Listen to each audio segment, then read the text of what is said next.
आप लोग के लिए शुरू कर चुका हूँ बिहार स्टाफ नर्स के लिए एमसीक्यू टेस्ट। तो अगर आप एक सीरियस टेस्ट स्टूडेंट है, चाहते हैं कि मुझे जॉब हो, सबसे अलग एक बनना चाहते हैं, तो अभी से आपको पढ़ाई करना चाहिए, थ्योरी को मजबूत करना चाहिए सभी सब्जेक्ट का। और आपको एमसीक्यू जो मैं ये क्वेश्चन अभी प्रतिदिन 30 क्वेश्चन ला रहा हूँ, ये आपके मैं पढ़ाई को कितना ज़्यादा आप अच्छे से पढ़े हैं मैं उसको चेक करने के लिए ला रहा हूँ। ठीक है, बहाली आने के बाद तो मैं 50 क्वेश्चन का एनालिसिस प्रतिदिन करूँगा ही, डिटेल से पढ़ाऊँगा ही, लेकिन अभी मैं ये 30 क्वेश्चन इसलिए ला रहा हूँ ताकि आप इसका खुद से जवाब दें और बताएं कि 30 में से आप कितना सही कर पा रहे हैं, खुद से जवाब दे पा रहे हैं प्रतिदिन। ओके, प्रतिदिन दोपहर 2 बजे वीडियो डल जाता है, तो आप कभी भी आकर इसे अटेंड कर सकते हैं। और यह वीडियो नंबर 21 होने वाला है, एमसीक्यू टेस्ट का सेट नंबर 21 है। ओके, तो चलिए जितने भी ग्रुप है शेयर कर दीजिए ताकि सब लोग इसका अटेंड कर पाए, सब लोग जो है अपने पढ़ाई को देख पाए कि कितना अच्छे से पढ़े हैं नहीं पढ़े हैं।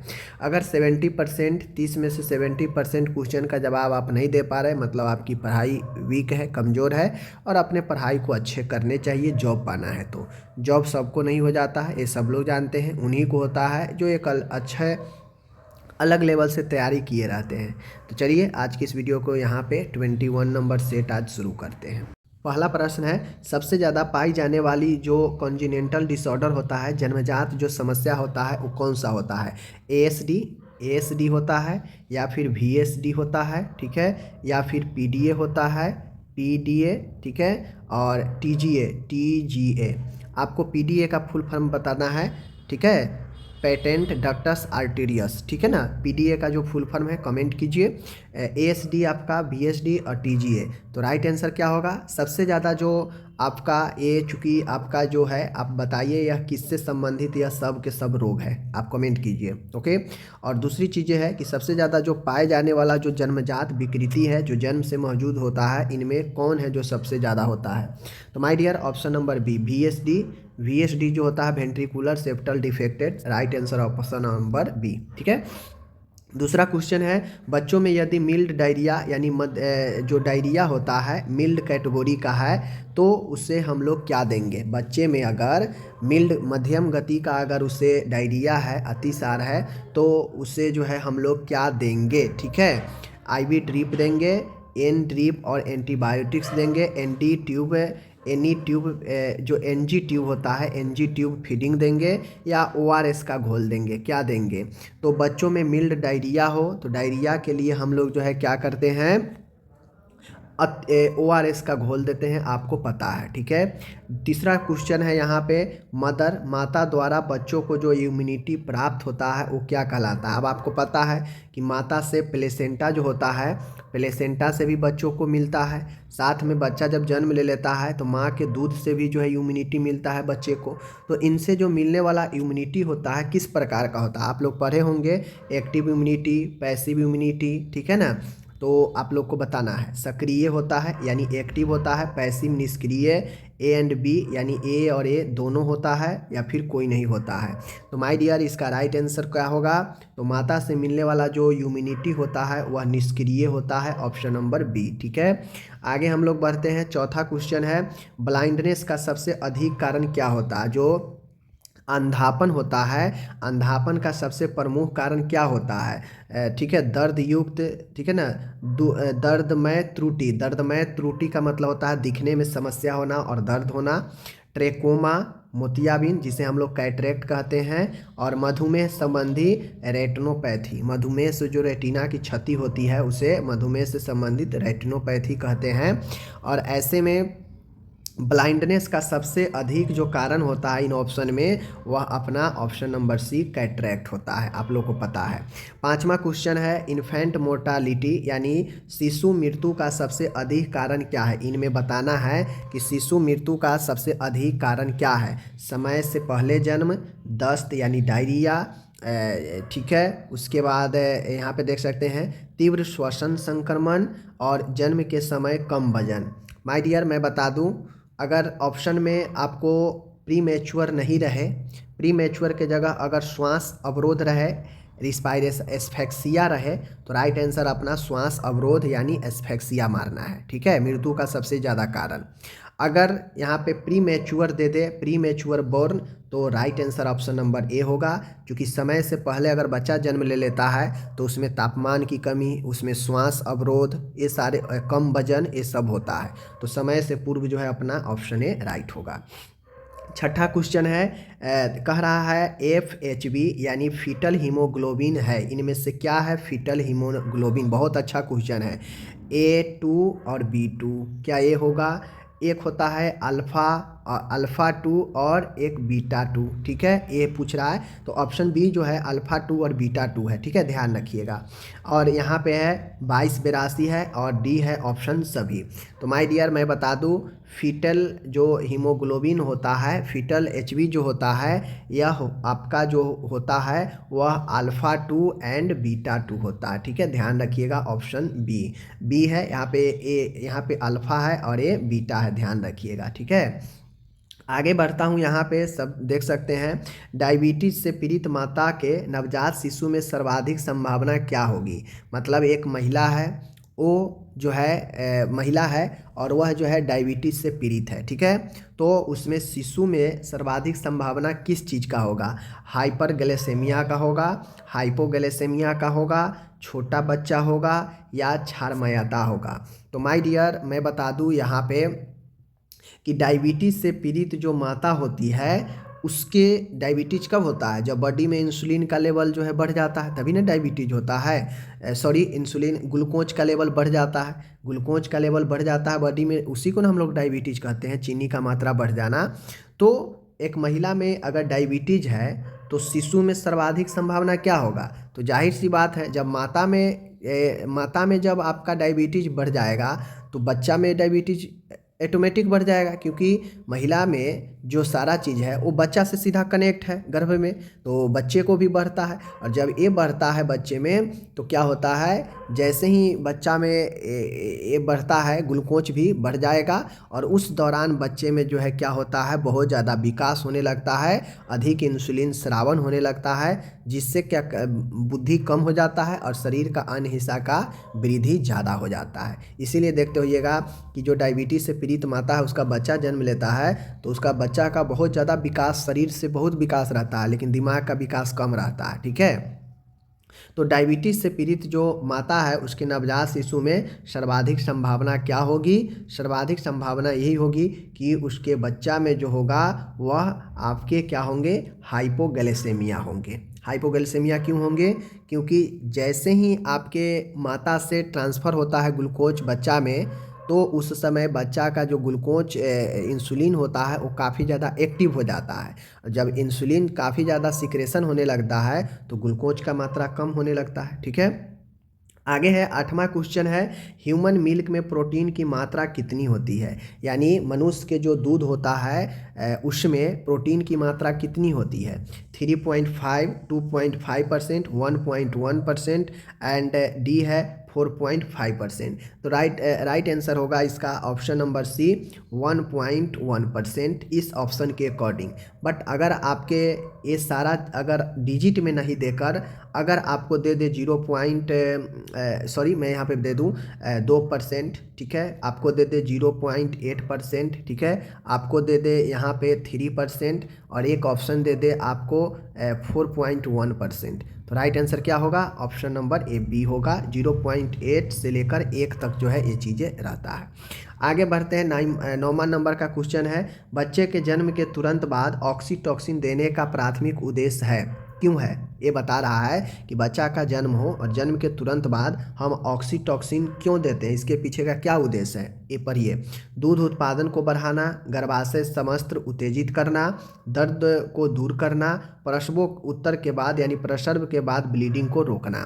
तो इनमें से राइट आंसर क्या होगा? सिचुएशन के हिसाब से, चूँकि बच्चे के जन्म होने के बाद देना है, तो बच्चे के जन्म होने के बाद 2 ही 3 चीज़ के लिए देते हैं, ठीक है। एक इसलिए देते हैं ताकि जो ब्लीडिंग है, अनवांटेड ब्लीडिंग है, रक्तस्राव है, उसको कंट्रोल किया जाए, ठीक है। एक होता है दूध को जो है हम क्या करते हैं, ज़्यादा जो है स्टिमुलेट कर देता है। तो ये चीज़ें हैं। गर्भाशय उत्तेजित करने के लिए इसका रिस्पॉन्स तब होगा जब बच्चा जन्म नहीं लिया है, तो उससे पहले हम देते हैं यूटेराइन कंट्रैक्शन के लिए, लेकिन जन्म हो गया है तो यह ब्लीडिंग को रोकेगा। ठीक है। 10वां क्वेश्चन है, सारे थियोरिकल क्वेश्चन है, आप लोग पढ़ेंगे तो पता चलेगा। क्वेश्चन कह रहा है कि समुदाय स्वास्थ्य समस्याओं के समाधान में, यानी जो कम्युनिटी हेल्थ है उसको प्रॉब्लम को अगर समाधान में समानता का सिद्धांत करना है तो निम्नलिखित में से किसको संदर्भित करता है। कहने का मतलब है समुदाय में स्वास्थ्य के समस्याओं को अगर आपको समाधान करना है, समाधान में अगर इक्वलिटी लानी है, समानता लानी है, तो सिद्धांत प्रिंसिपल जो है किसको संदर्भित करता है। मीन्स कहने का मतलब है कि समानता, समाधान में समानता, यानी समानता किसको जो है संदर्भित कर रहा है। समानता का मीनिंग क्या होता है। ठीक है। तो समानता का मीनिंग होता है कि सबके साथ समान जो है व्यवहार करना। अगर किसी को 2 रुपया दे रहे हैं तो उसको भी 2 रुपया दे, उसको भी 2 रुपया दे। तो सामुदायिक स्वास्थ्य कहने का मतलब होता है कि सबके साथ समान जो है ट्रीट करना, सबके साथ समान जो है देखभाल, समान वितरण करना। समझ गए। अगर किसी को हम एक जैसे दवाई देंगे तो दूसरे को भी एक जैसे देंगे। ऐसा नहीं है कि हम किसी को बहुत अच्छे दवाई दे देंगे, किसी को दवाई नहीं देंगे, ये चीज़ें नहीं। केवल बहुसंख्यक आबादी की स्वास्थ्य आवश्यकताओं पर ध्यान केंद्रित करना। तो क्या इसका ये मीनिंग होगा कि केवल बहुसंख्यक को देखना, तो ये गलत हो जाएगा। विभिन्न जनसंख्या समूहों की भिन्न भिन्न आवश्यकताओं के आधार पर स्वास्थ्य संसाधनों का वितरण करना, क्या ये सही है। समुदाय के सभी सदस्यों को समान संसाधन उपलब्ध कराना। समान संसाधन उपलब्ध कराना मतलब ये कोई मतलब नहीं है कि समस्या का समाधान में समानता कर देगा। ठीक है। सबसे धनी समुदाय के सदस्यों के स्वास्थ्य देखभाल को प्राथमिकता देना। तो क्या सबसे धनी को ही देखेंगे, गरीब को नहीं देखेंगे, तो ये तो समानता नहीं हुआ। तो ये गलत, ये गलत, ये गलत, ये गलत। तो राइट आंसर क्या होगा कि सबके साथ सबके आवश्यकताओं के आधार पर उसको जो है सबके संसाधनों का, समान संसाधनों का वितरण करना। ठीक है, ध्यान रखिएगा। आगे है 11वां नंबर का क्वेश्चन है कि 50 वर्ष से अधिक उम्र की महिला के लिए निम्नलिखित में से कौन सी अनुशंसित स्वास्थ्य जांच है। कहने का मतलब है कि एक महिला है जो 50 वर्ष से अधिक उम्र की है, तो उस महिला में हम क्या चीज़ का जांच सर्वप्रथम करते हैं, देखते हैं। केवल नियमित रूप से रक्त ग्लूकोज, केवल नियमित सर्वाइकल कैंसर की जांच, केवल नियमित त्वचा कैंसर की जांच, ऑस्टियोपोरोसिस के लिए हड्डी की घनत्व की परीक्षण। तो महिला जब एज ज़्यादा होने लगता है तो उसमें जो डेंसिटी होता है, बोन डेंसिटी, यह घटने लगता है। ठीक है। तो इसलिए हम जो है ऑप्शन नंबर डी, यह अनुशंसित स्वास्थ्य जांच है जो एक महिला में एज बढ़ने के साथ करना चाहिए। ठीक है। आगे बढ़ते हैं। आगे क्वेश्चन है 12 नंबर, अच्छा क्वेश्चन है। भ्रूण के विकार का यानी फीटल डिसऑर्डर के चरण गर्भ अवस्था के किस सप्ताह के आसपास शुरू होता है। ठीक है। भ्रूण के विकार का जो चरण होता है, मैं बता दूं यहाँ पे माय डियर, यहाँ पे देख लीजिए, यहाँ पे भ्रूण विकास होगा। ठीक है ना, विकार नहीं होगा, ये टाइपिंग में इधर है। भ्रूण के विकास, डिवेलप होगा। ठीक है ना, फीटल डिवेलप, फीटल जो डिवेलप होता है, विकास होता है, इसका चरण गर्भ अवस्था प्रेगनेंसी के किस सप्ताह के आसपास शुरू होता है। यानी भ्रूण का जो विकास होता है आगे की तरफ, वह कितने गर्भ अवस्था के कितने समय से शुरू हो जाता है। 9वें सप्ताह, 14वें सप्ताह, 12वें सप्ताह, 7वें सप्ताह। तो माय डियर, ये जो राइट आंसर होगा, लगभग देखा जाता है कि 9 से 10 सप्ताह के आसपास जो है भ्रूणीय विकास जो है शुरू हो जाता है गर्भावस्था में। ओके, आगे बढ़ते हैं। 13 नंबर का क्वेश्चन है, बहुत अच्छा क्वेश्चन है। नवजात पुनर्जीवन के दौरान, यानी जो फीटल होता है, जो नियोनेंटल होते हैं, नियोनेंट्स रिसर्सिटेशन में पुनर्जीवन करने में अंतः श्वसनीय यानी इंट्रा जो रिस्पायरेशन एनजी जो ट्यूब होता है, इसका संकेत कब दिया जाता है। मतलब कहने का मतलब है कि बच्चे को अगर जीवन को कठिनाइयाँ हो रही है श्वसन करने में या कोई चीज़ कुछ भी करने में, वातावरण से तालमेल बैठाने में दिक्कत हो रहा है, तो उससे हम लोग पुनर्जीवन करने के लिए अन्य तरीके अपनाते हैं।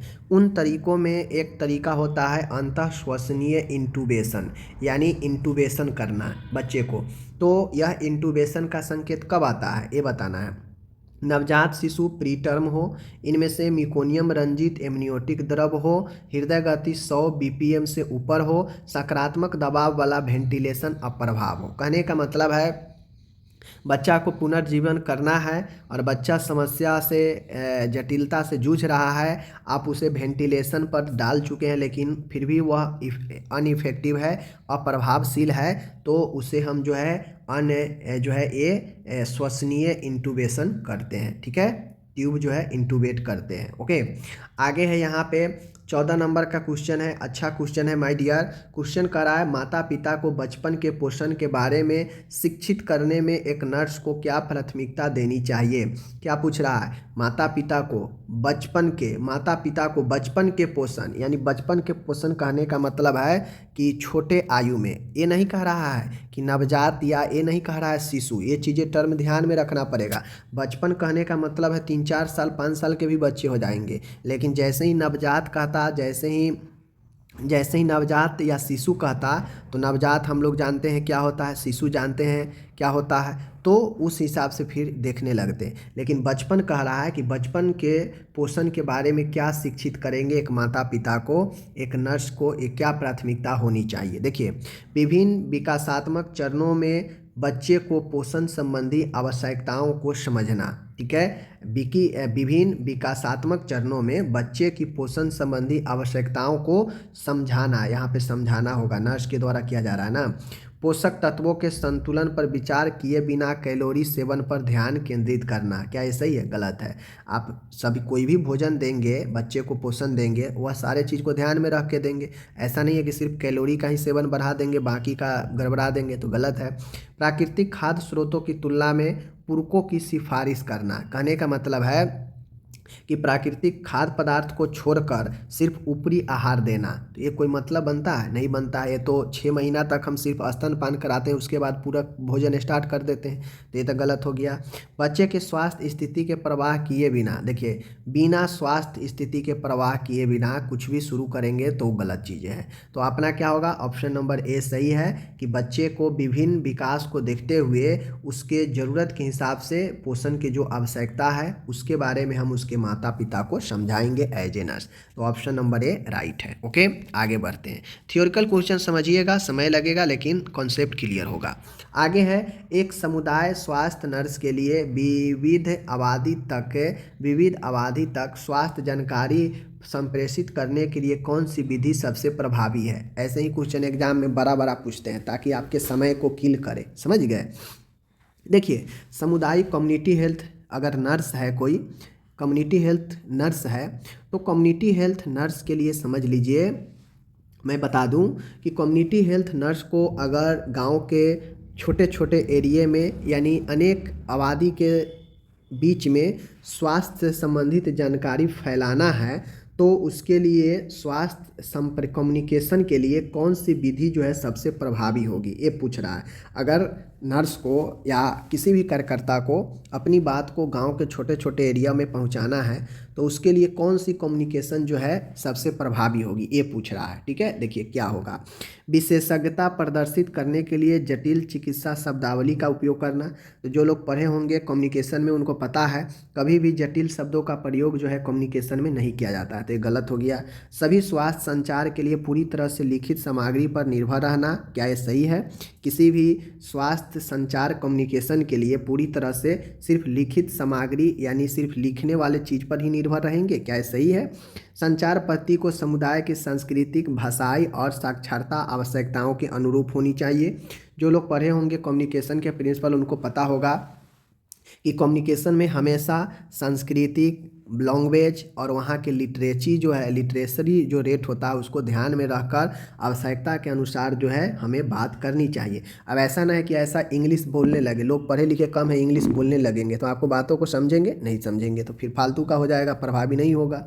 तो कहीं ना कहीं यह जो है आपका सही है। ठीक है, कहने का मतलब है संचार पद्धति को, कम्युनिकेशन सिस्टम को समुदाय के सांस्कृतिक, भाषाई, साक्षरता, इन आवश्यकताओं के अनुरूप बनानी चाहिए। मतलब जैसी आवश्यकता हो, लगे कि लोग साक्षर कम है, लोग भाषा के कम जानते हैं, तो वैसा ही उनके अनुरूप हम काम करेंगे। तो ये ऑप्शन सही है। ओके, बाकी देख लीजिए। समुदाय की भाषाई विविधता की परवाह किए बिना, यानी अलग अलग जो भाषा होता है उसके बिना परवाह किए आप काम करने लगेंगे तो गलत चीज़ें हैं।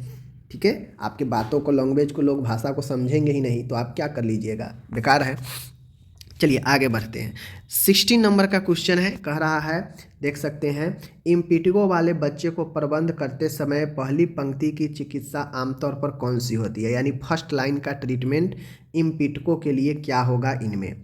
सबसे पहले तो आपको कमेंट करना है, इम्पिटिगो हम पढ़ा चुके हैं, किससे रिलेटेड ये जो है आपके जो है रोग है, ठीक है, किससे संबंधित यह रोग है आपको बताना है, हम पहले पढ़ा चुके हैं, ठीक है, तो आपको बताना है। देखिए फर्स्ट लाइन का जो इसके लिए चॉइस ड्रग है, topical anti fungal cream, topical mupirocin, systematic corticosteroid, मौखिक एंटीस्टेमाइंस, ठीक है। अब देखिए ये जो राइट आंसर इसका है इम्पिटिगो के लिए फर्स्ट लाइन जो ड्रग है वो टॉपिकल म्यूपिरोसिन है। म्यूपिरोसिन एक एंटी फंगल जो है आपके एंटी माइक्रोबियल ड्रग है, ये है क्या बोलते हैं, ऑइंटमेंट है जो आपको इस्तेमाल किया जाता है त्वचा रोग के लिए, समझ गए। आगे बढ़ते हैं। 17 नंबर का क्वेश्चन है, यहाँ पे आप सभी देख सकते हैं, अच्छा क्वेश्चन है। संदिग्ध प्लेसेंटा अब्रप्शन, यानी प्लेसेंटा एब्रप्शन क्या होता है, प्लेसेंटा एब्रप्शन क्या होता है, आप सभी से ये पूछ रहा है प्लेसेंटा एब्रप्शन। तो प्लेसेंटा अपरा पृथीकरण, यानी अपरा का अलग हो जाना गर्भाशय से, गर्भाशय की दीवार से अपरा का समय से पहले रिमूवल हो जाना ही जो है प्लेसेंटा एब्रप्शन कहलाता है। तो इस मामले में इमीडिएट तत्काल संदर्भ के लिए मुख्य संकेतक कौन है, मतलब अगर पता चले प्लेसेंटा जो है एब्रप्स कर गया है, पृथक हो गया है, अलग हो गया है, तो तत्काल उसके लिए मुख्य संकेत क्या होता है, इमीडिएट जो साइन होता है क्या होगा। देखिए गर्भाशय की कोमलता के साथ योनि से रक्तस्राव, स्थिर भ्रूण की हृदय गति, पिछली कम जोखिम वाली गर्भ अवस्थाओं का इतिहास, पेट में हल्की परेशानी। तो देखिए जब प्लेसेंटा एब्रप्स कर जाता है तो काफ़ी तेज, चूँकि वह यूट्रस के दीवार को छोड़ दिया रहता है तो काफ़ी ज़्यादा ब्लीडिंग होने लगता है योनि से, और जो यूट्रस होता है वह सॉफ्ट हो जाता है, कोमल हो जाता है, ठीक है। आगे हम लोग यहाँ पे बढ़ते हैं। 18 नंबर है, सामुदायिक स्वास्थ्य नर्सिंग में स्वास्थ्य परामर्श का एक मूलभूत सिद्धांत क्या है। देखिए ये सब थ्योरिकल क्वेश्चन है। अब आपको कम्युनिकेशन का थ्योरिकल के बारे में आया, यहाँ काउंसलिंग के बारे में आ गया, हेल्थ एजुकेशन के बारे में आ गया था ऊपर, तो ये सब चीज़ें आपके कॉन्सेप्ट को क्लियर करेगा, समझ गए। अगर नहीं पढ़े हैं तो अभी भी दौर है, समझ लीजिए, मैं इसीलिए ऐसे प्रश्न ला रहा हूँ, वरना एग्ज़ाम में तो लोग बैठे ही रह जाते हैं, जिसको बनाना होता है बनाते हैं, वरना वापस घर आ जाते हैं, ठीक है। तो हमें ये सिद्धांत बताना है, ठीक है ना, नर्सिंग में स्वास्थ्य परामर्श का एक मूलभूत सिद्धांत बताना है, काउंसलिंग का एक सिद्धांत बताना है। सिद्धांत मतलब इस चीज़ के लिए अच्छी बातें कौन सी है, तो काउंसलिंग के लिए इसमें अच्छी बातें कौन है इसको बताएंगे। देखिए ग्राहक के साथ गैर निर्णायक, मतलब ऐसा गैर निर्णायक मतलब निर्णय के विरुद्ध नहीं जाना, ठीक है। सहानुभूतिपूर्ण और सहायक संबंध स्थापित करना, क्या ये काउंसलिंग के लिए सही है कि एक क्लाइंट के लिए हम गैर निर्णयात्मक, सहानुभूतिपूर्ण, सहायक संबंध स्थापित करेंगे। तो मुझे लगता है ये बातें सही है, और भी बातें सही है, देख लेते हैं। ग्राहक स्वायत्ता पर निर्देशात्मक सलाह पर जोर देना, यानी ग्राहक स्वयं का जो निर्देश है उसके सलाह पर जोर देना। कहने का मतलब है कि ग्राहक के ऊपर अपनी बातों को, अपनी सलाह को जोर देना, मतलब अपनी बातों को मनमाना, ज़बरदस्ती, ये होना चाहिए नहीं, ये गलत है, ठीक है। स्वास्थ्य के भावनात्मक या मनोवैज्ञानिक पहलुओं के बारे में चर्चा से बचना, गलत। काउंसलिंग इसीलिए किया जाता है ताकि पूरे क्वेश्चन सवाल जवाब किया जाए, तो आप चर्चा करने से क्यों बचेंगे, तो ये तो गलत है। परामर्श सत्रों को केवल सूचनात्मक आदान प्रदान तक सीमित रखना, गलत। परामर्श सत्र जब चले, काउंसलिंग जब पीरियड चले, तो उसमें सिर्फ सूचना का आदान प्रदान क्यों, पूरे डिटेल जो है काउंसलिंग में चलता है, क्या समस्या है, क्या हो रहा है, कब से हो रहा है, आपको क्या डिमांड है, क्या करना चाहते, टोटल जो है एकदम विस्तृत से जो है खुली चर्चा होती है, तो इसलिए ये भी गलत है। तो ऑप्शन नंबर ए सही है, यानी काउंसलिंग में गैर निर्णयात्मक कोई ऐसा निर्णय नहीं लेंगे जो उसके विरुद्ध हो, ठीक है। सहानुभूतिपूर्ण और सहायक संबंध वाला होना चाहिए, तो ऑप्शन ए सही है। आगे बढ़ते हैं। 19 नंबर क्वेश्चन है, देख सकते हैं। टीकाकरण के बाद सुई चुभने से चोट लगने की स्थिति में पहला कदम निम्न में से क्या है। टीकाकरण हुआ, टीकाकरण के बाद सुई चुभने से आपको कोई जख्म आ जाता है तो उस स्थिति में पहला कदम आपको क्या करना चाहिए, ठीक है। पहला कदम एंटीबायोटिक मलहम लगाना, क्षेत्र को साबुन और पानी से धोना, घाव को पट्टी से ढकना, खून निकलने के लिए घाव को तुरंत दबाना। तो देखिए, अगर आपको टीकाकरण के बाद सुई चुभने के जगह पर कोई जख्म वगैरह हो जाए तो सबसे पहले आप उस क्षेत्र को सफाई कर दें, ठीक है। पानी और साबुन से उसे धो दे, ओके। पहला काम आपको यही करना चाहिए। आगे 20 क्वेश्चन है, टाइप बी उपकेंद्रों से प्रति माह कितनी डिलीवरी की उम्मीद की जाती है। जो टाइप बी प्रकार के उपकेंद्र, जो सब सेंटर होता है उपकेंद्र, प्रति माह जो है कितनी डिलीवरी की उम्मीद की जाती है। लगभग 20, 30 से अधिक, लगभग 15, 10 से कम। तो मैं यहाँ पे बता दूँ, लगभग उम्मीद तो की जाती है कि 20 तक भाई हो जाए, तो सही है, ऑप्शन ए राइट है। देख लीजिए यहाँ पे थ्योरिकल क्वेश्चन मैं आपको दे रहा हूँ कि आयोनाइजिंग विकिरण नसबंदी के लिए प्रभावी है। क्यों प्रभावी है? क्यों प्रभावी है? क्योंकि यह मुक्त कण उत्पन्न करता है जो माइक्रोबियल डीएनए को नुकसान पहुंचाता है। क्या ये सही है? इसमें वस्तु का तापमान बढ़ जाता है। क्या ये सही है?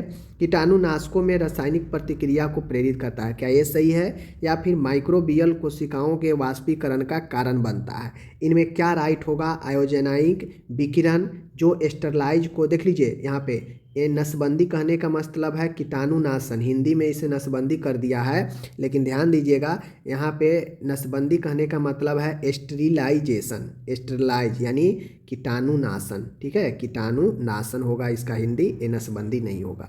तो कीटाणुनाशन के लिए प्रभावी कौन है, आपको इसमें कमेंट करके बताना है। किसके लिए? आयोनाइजिंग विकिरण के लिए, ओके। आगे मैं बढ़ रहा हूँ, 22 नंबर का क्वेश्चन है। 22 नंबर का क्वेश्चन है कि आपात स्थिति में उच्च रक्तचाप के इलाज के लिए फर्स्ट लाइन मेडिकेशन निम्न में से कौन है। इमरजेंसी सिचुएशन में हाइपरटेंशन के लिए कौन से इसमें से फर्स्ट लाइन का ड्रग है।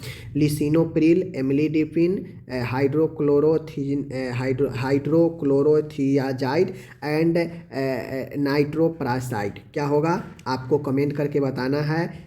Lisinopril, amlodipine, hydrochlorothiazide and nitroprusside. क्या होगा फर्स्ट लाइन का ड्रग? एंटी हाइपरटेंशन, इसमें से कौन होगा बताना है आपको।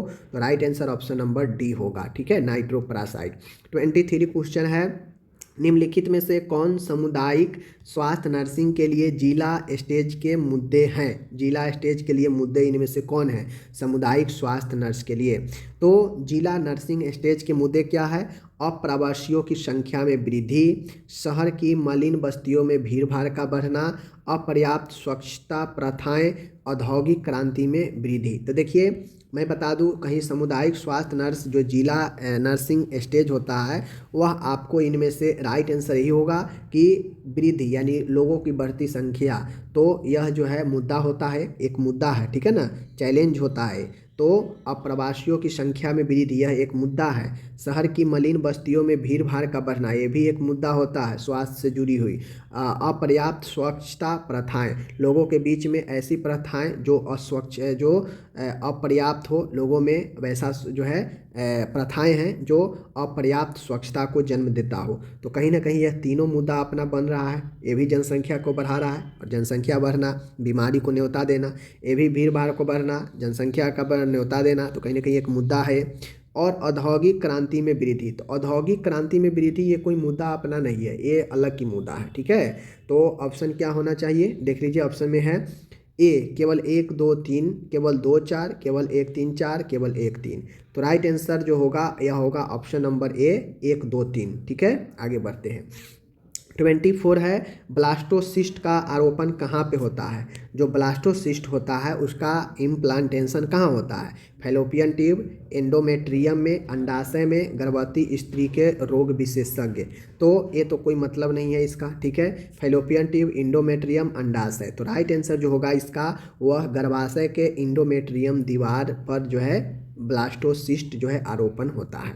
आगे 25 है, निपल में 15 से 25 यानी 15 to 25 छिद्र होते हैं जिन्हें कहा जाता है, क्या कहा जाता है। लैक्टोफेरस डक्टस, सेमिनिफेरस डक्टस, दूध वाहिनी और छिद्र यानी पोर्स। तो अगर निपल के आसपास जो 15 से जो 25 जो छिद्र होते हैं उन्हें हम लोग कहते हैं लैक्टोफेरस डक्टस, ठीक है, लैक्टिफेरस डक्टस।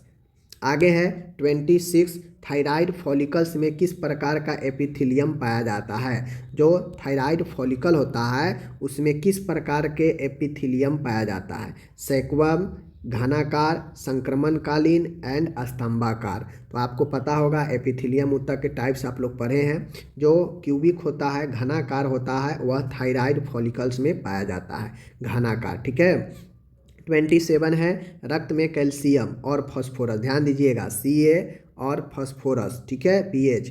रक्त में कैल्शियम और फास्फोरस के लेवल को नियंत्रित करने वाला हार्मोन किसके द्वारा स्रावित हो रहा है। हार्मोन नहीं पूछ रहा है, ठीक है, हार्मोन जो किसके द्वारा स्रावित हो रहा है यानी ग्रंथि का नाम पूछ रहा है कि वह कौन सा हार्मोन का तो क्वेश्चन उठ ही गया, लेकिन हार्मोन नहीं पूछ के ग्रंथि का पूछा है।